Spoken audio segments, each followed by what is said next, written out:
Hello student, welcome to my channel once again. 2.9 lakhs student fail in CBSE 10th class. जी हाँ, तकरीबन 3 लाख बच्चा इस साल फेल हुआ है। ये बात मैंने आपको बहुत पहले बताई थी अपनी वीडियो में। आप लोग चाहें तो ऊपर आई का बटन है, उसको क्लिक कीजिएगा और देखिए उस वीडियो को। उस टाइम पे बच्चों आप लोगों ने मुझे बहुत गालियाँ दी, उस टाइम पे आप लोगों ने बहुत नेगेटिव बातें बोली। आप लोगों ने बोला कि बाकी यूट्यूबर्स बोल रहे हैं सारे बच्चे पास होंगे, बाकी यूट्यूबर्स बोल रहे हैं मॉडरेशन पॉलिसी लग जाएगी, और कुछ तो यहाँ तक कह रहे थे मैं लगवा दूंगा। अरे बाबा रे बच्चों, यही है मेन वजह जो आप इस टाइम पे डिप्रेशन में हैं। आप लोग कह रहे हैं कि हम सुसाइड कर लेंगे, हम ये कर लेंगे, हम वो कर लेंगे, हम डिप्रेशन में। बहुत बच्चों का कमेंट आया कि सर मेरे 70% एक्सपेक्टेशन थी, 60% आए हैं, मेरे 80% एक्सपेक्टेशन थी, 70% आए हैं। ये एक्सपेक्टेशन आपकी कहाँ से आ गई? क्या आप वाकई इतना लिख कर आए थे? मैं बताता हूँ कहाँ से आई है। कुछ यूट्यूबर्स ने आपके माइंड में ये भर दिया था कि मॉडरेशन पॉलिसी लगेगी, तो आप लोग अगर 70% का करके आए थे ना, तो आप लोग सोचने लगे थे कि 85% आ जाएंगे, 15% बढ़ जाएंगे, और आए आपके वही 70% प्लस कुछ लिनन चेकिंग हुई होगी, 70% आ गए, आपके 75% आ गए। तो आप लोग डिप्रेशन में आ गए कि अरे मैं तो सोचा था 85 आएंगे, आ गए 75। बच्चों, मॉडरेशन पॉलिसी शुरू से ही नहीं लगनी थी और ना लगी।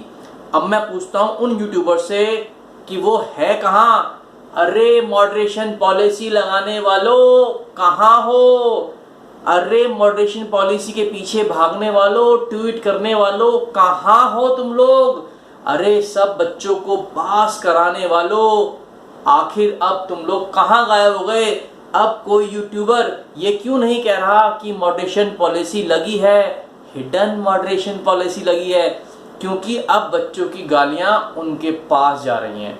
सिंपल सा लॉजिक है। और बच्चों, आप लोग मुझसे पूछ रहे थे कि ऐसे यूट्यूबर्स का हमें क्या करना चाहिए। आप कुछ नहीं कर सकते, सिंपल अनसब्सक्राइब कर दो, हट जाओ उनके चैनल से, क्योंकि वो हमेशा आपके दिमाग से खेलेंगे, हमेशा आपका दिमाग खराबी करेंगे। अब उन बच्चों से मैं बात करूंगा जिनकी कंपार्टमेंट आई है या जो बच्चे फेल हो गए हैं। जिन बच्चों की कंपार्टमेंट आई है, टेंशन मत लो, 2-3 महीने के अंदर एग्जाम हो जाएगा। जैसी कोविड की कंडीशन ठीक होगी, सीबीएसई बोर्ड एचआरडी मिनिस्ट्री से बात करेगी, बात करके एग्जाम की डेट जब भी आएगी मैं आपको यहाँ पर इन्फॉर्म कर दूंगा। बिना किसी टेंशन लिए अब आप आराम से अपनी लाइफ को थोड़ा थोड़ा करके बच्चों जीना शुरू करो। कंपार्टमेंट का पेपर इजी आएगा, पूरी उम्मीद है वो लोग इजी बनाएंगे और हर बच्चे को पास करने की कोशिश करेंगे। जो बच्चे फेल हो गए हैं उनको सिर्फ इतना कहूँगा बच्चों कि ये जो है ना 10th क्लास, ये एक छोटा सा हर्डल है जिसको आपको क्रॉस करना है, ठीक है। और जो 2020 है, जो ये ईयर है 2020, सबसे गंदा, सबसे बकवास ईयर है। पता नहीं कितने लोग बेचारे इस दुनिया को भी छोड़ के चले गए हैं, कितने लोग बीमार हैं, कितने लोग क्या क्या प्रॉब्लम हुई है, आप ये लोग जानते भी नहीं है, ठीक है। तो इस साल को आप डिलीट कर दो। इस साल को अपने दिमाग से आप लोग पूरा का पूरा डिलीट कर दीजिए। आप ये सोच लीजिए कि ये साल आपकी जिंदगी में आया नहीं था।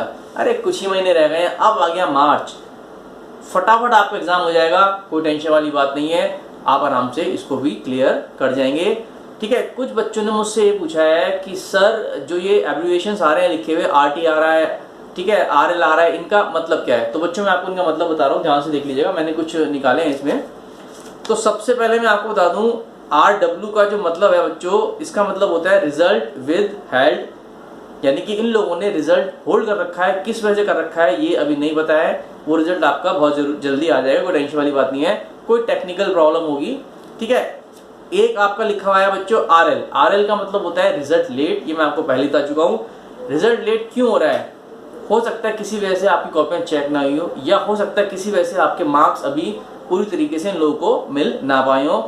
कॉपी तो चेक मेरे ख्याल से हो चुकी होंगी। RT का मतलब होता है रिपीट थ्योरी। रिपीट थ्योरी का मतलब है बच्चों, जो आपका थ्योरी का पेपर है ना, ये आपका दोबारा होगा, आपको पेपर दोबारा देना पड़ेगा। एक्चुअली में हुआ क्या है, इस टाइम पे लोग ये नहीं लिख रहे हैं फेल वर्ड, ये लोग इस्तेमाल नहीं कर रहे हैं। तो ये लोग क्या कर रहे हैं, इस तरह के एब्रिविएशन डाल रहे हैं। जैसे कि आपका एक और आया है COMPT, दैट मीन्स कंपार्टमेंट, ये आपको पता ही है। एक आया आपका ER लिखा हुआ कुछ बच्चों की मार्कशीट में होगा, दैट इज इसेंशियल रीअपेयर। इसका मतलब होता है फेल।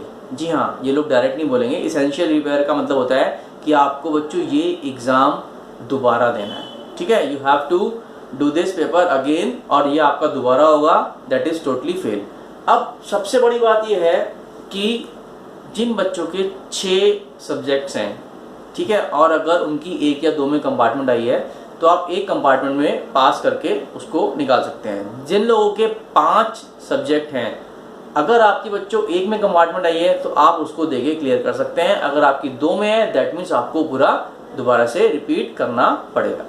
तो बच्चों ये सारी कहानी हुई है पिछले कुछ दिनों से। जो 2-2.5 महीने से आपका दिमाग खराब हो रहा था ना, वो ये हो रहा था, ठीक है। अगर देखा जाए तो बच्चा सिर्फ 8% ही फेल हुआ है, 92% बच्चा पास हो गया अप्रॉक्सीमेटली। 8% का मतलब तो आप लोग जानते ही हैं, लेकिन सेटिस्फाई कोई नहीं है, सेटिस्फेक्शन किसी को नहीं है।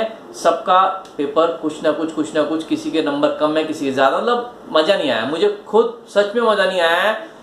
ग्रेस तो मिला है दोस्तों, बट 1-1, 2-2 नंबर से बहुत लोगों की कंपार्टमेंट है, और उसका सिंपल सा एक ही मतलब है कि उन लोगों को इतना ग्रेस देने के बाद भी सीबीएसई बोर्ड वाले पास नहीं कर पा रहे थे, ठीक है। दूसरी बात, अगर आप लोग श्योर हैं, ठीक है, तो आप लोग अपनी कॉपी रीचेक करा सकते हैं, लेकिन रीचेक तभी कराना बच्चों जब आप लोग दिल से भी श्योर हो, दिमाग से भी श्योर हो, और आपको पता हो कि आपने उसमें लिखा क्या है। और 2, 4, 5 नंबर के लिए रीचेक मत करवाना, ठीक है। अगर आपको लगता हो 10 से 15 नंबर का difference, then go for rechecking. तो बच्चों ये सारी बातें मैं आपको बताना चाह रहा था, पर ना मेरी हिम्मत नहीं हो रही थी कि आपसे मैं फेस टू फेस बात करूं, क्योंकि बहुत यूट्यूबर्स ने ना इतना खराब कर दिया है ये यूट्यूब का सिस्टम, मैं आपको बता नहीं सकता। मतलब यार ट्वीट करो, मॉडरेशन पॉलिसी लगाओ, ये करो, एग्जाम कैंसिल कराओ, जितनी उंगली करोगे ना वही कर पड़ोगे। क्या एचआरडी मिनिस्टर को आप लोगों ने उंगली करी, बार बार ट्वीट करी, वो बेचारे इरिटेट हो गए। उन्होंने बोल दिया सबसे, अभी फटाफट कॉपी चेक करो, फटाफट रिजल्ट निकालो, जो होगा देखा जाएगा। तो यही हुआ है, जो लास्ट में कॉपियां रुक गई थी ना, उनको बड़ी जल्दी फैला है, बहुत जल्दी धड़ाधड़, बस निकाल दो इसे अब आगे। क्यों? क्योंकि वो लोग कोर्ट में बोल चुके थे कि 15 तक एनी हाउ रिजल्ट लाना ही लाना है। अगर आप लोग उसमें उंगली ना करते, एग्जाम कैंसिल कराने की, ये कराने की, वो कराने की, तो इट में पॉसिबल वो लोग आराम से चेकिंग कराते। यार 1 हफ्ते बाद रिजल्ट आया था, एटलीस्ट आप लोग कम से कम थोड़ा बहुत शांत तो बैठते, थोड़ा बहुत खुश तो होते। लेकिन वही बात है ना, मेरी बातें सबको कड़वी लगी हैं, और क्योंकि मैं कड़वा बोलता हूँ, मैं सच बोलता हूँ। मेरा मानना है कि झूठ बोल के मैं आपको कुछ महीने अपने साथ रख सकता हूँ, लेकिन अगर मैं सच बोलूँगा ना तो आप 4 से 5 साल मेरे साथ जुड़ेंगे, बल्कि आप आगे भी जुड़े रहेंगे, क्योंकि मैं यहाँ पर बहुत कुछ बताने वाला हूँ आपको बच्चों। पढ़ाई के अलावा मोटिवेशन भी आपको यहाँ पर मिलेगा। तो किसी भी तरह की बात आपके दिमाग में अगर है, आप उससे डायरेक्टली यहाँ पर पूछ सकते हैं, कोई प्रॉब्लम वाली बात नहीं है। पर बच्चों ऐसे लोगों का साथ बिल्कुल छोड़ दो, और कंपार्टमेंट का जो पेपर है बहुत जल्दी होगा, टेंशन लेने की ज़रूरत नहीं है, सोचने की ज़रूरत नहीं है कब होगा कब नहीं होगा, किसी से मत पूछो डेट कब आएगी। जस्ट आप वेबसाइट है उसको एक आध बार खोल के देख लिया करो, ठीक है। क्योंकि अभी कोविड चल रहा है, माहौल गरमरा रहा है, अभी आपके सीबीएसई की जो पेंडिंग एग्जाम है वही कैंसिल हुए हैं, तो अभी कंपार्टमेंट का एग्ज़ाम ये लोग कैसे अनाउंस कर सकते हैं? मुझे नहीं लगता कि ये लोग अभी अनाउंस भी करेंगे, ठीक है। स्कूल खुलने के लिए आप लोग पूछ रहे हैं बच्चों, एक आध महीने भूल जाइए, स्कूल नहीं खुलेंगे, अभी आपको ऑनलाइन ही पढ़ाई करनी पड़ेगी। मे बी सितंबर में ये लोग स्कूल थोड़ा बहुत ओपन कर दें, लेकिन मुझे नहीं लगता कि वो भी करेंगे, ठीक है। बात चल रही है, और जो भी स्कूल अगर ओपन होगा तो वो 9 से लेकर 12 तक के बच्चों के लिए होगा, छोटे बच्चों के लिए ओपन नहीं होगा, और वो भी होगा ना तो ऑड इवन के कंसेप्ट से होगा। इसकी भी वीडियो मैं इसमें बना के डाल चुका हूँ, आप अच्छी तरह से ये बात जानते हैं, ठीक है। बच्चों आप एक बार मेरी वीडियोस देखें तो सही, मुझे कमेंट करने से पहले। अब पता है क्या हो रहा है, काफ़ी स्टूडेंट मुझे कमेंट करके गाली दे रहे हैं कि सर आपने कहा था मॉडरेशन पॉलिसी, कहाँ है मॉडरेशन? अरे भाई मैंने कब कहा था? मैं तो हमेशा ये बता रहा हूँ कि there is no moderation policy. एक दो बच्चों का मैसेज आया कि सर नई मॉडरेशन पॉलिसी लगी है, फिजिक्स में हमारे को नंबर ज़्यादा मिले हैं। बेटा फिजिक्स का पेपर हार्ड था, ठीक है, और मॉडरेशन पॉलिसी का मतलब ये होता है कि अगर कोई पेपर हार्ड आता है तो उसमें कुछ मार्क्स बढ़ा के मिलते हैं। तो इट में पॉसिबल कुछ बच्चों को कुछ एरिया में किसी एक सेट में थोड़े से मार्क्स एक्स्ट्रा बढ़े हुए मिले हैं, तो उसका मतलब सिर्फ और सिर्फ लीनियंट चेकिंग है। उसका मतलब ये नहीं कि प्रॉपर मॉडरेशन पॉलिसी लगा दी हो। मॉडरेशन पॉलिसी लगती ना तो बच्चों इतनी कंपार्टमेंट नहीं आती जितनी कंपार्टमेंट आ रही है, इतने बच्चे फेल नहीं होते जितने बच्चे फेल हुए हैं। ऊपर आई का बटन है, एक वीडियो और देखना मेरी, उसमें मैंने बताया था 94.5% बच्चा 10th का मैक्सिमम पास हो सकता है। और जो पहली वाली वीडियो थी उसमें मैंने बताया था ऑन एन एवरेज 92 के आसपास बच्चा पास होगा, यानी कि 92 और 94.5 के बीच का रिजल्ट आएगा। 92 से भी कम आया, थोड़ा सा आधा % कम आया, तो मुझे थोड़ा सा डिप्रेशन हुआ। 12th का मैंने आपको बताया था 88.6% के आसपास रिजल्ट आएगा, 1 पॉइंट ज़्यादा आया, मुझे खुशी हुई। तो ऐसी अगर 92.1 आ जाता ना, मैं खुश हो जाता, पर थोड़ा सा भी कम आया ना तो मेरा दिल दुखा है। बच्चों, सुसाइड की बात तो बिल्कुल भी मत करना, किसी कीमत पे भी मत करना। Life is very precious. मैं आपको बता दूं, आपके अपने माँ बाप का चेहरा देखना एक बार जाके आप लोग, उन्होंने कितने मन से आपको पाला हुआ है, कितने मन से आपको पाला है, ये तो आप खुद जानते हो। आपने पूरे साल क्या करा है, क्या आपने पूरे साल PUBG खेला है, आपने पूरे साल अपने दोस्तों के साथ मस्ती करी है, आपने पूरे साल व्हाट्सएप पे कुछ ना कुछ करा है, इधर उधर के मैसेज सेंड करे हैं, आपने ऐसे बेकार यूट्यूबर्स की वीडियो देखी है जो आपको कह रहे हैं कि हम पास करा देंगे, आप पढ़ो मत। यार ये व्हाट इज दिस? तो आप जानते हैं आपने करा एक्चुअली में क्या है, यू नो दैट, ठीक है। तो अब उसके लिए अगर आप सुसाइड कर लोगे तो दुख किसको होगा? आपके पेरेंट्स को। मतलब गलती आप करो, सजा आपके पेरेंट्स भुगते हैं।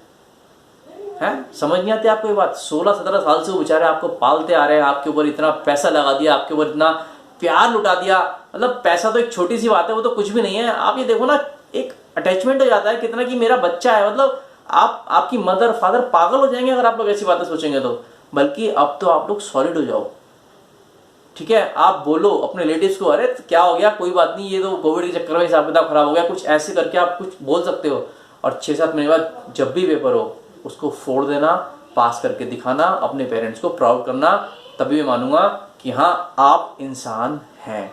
और अगर सुसाइड कर ली या इसके बारे में कुछ सोचा, वेरी बैड, वेरी बैड। तो बच्चों, आज फिलहाल मैं इस वीडियो को यहीं खत्म कर रहा हूँ। Thank you very much. मिलते हैं नेक्स्ट वीडियो में। एजुकेशन की वीडियोस अब डलनी शुरू हो जाएंगी। जो बच्चे पास हो चुके हैं 11th क्लास की, वो लोग वीडियोस देख सकते हैं। 12th की मैं इंटीग्रेशन से स्टार्ट करूंगा और 11th की मैं बहुत जल्दी कोई ना कोई टॉपिक लेके शुरू हो जाऊंगा, मे बी ट्रिग्नोमेट्री और may be complex number, that depends, जो आप लोगों के एग्जाम्स में आने वाला है। Thank you very much. मिलते हैं नेक्स्ट वीडियो में।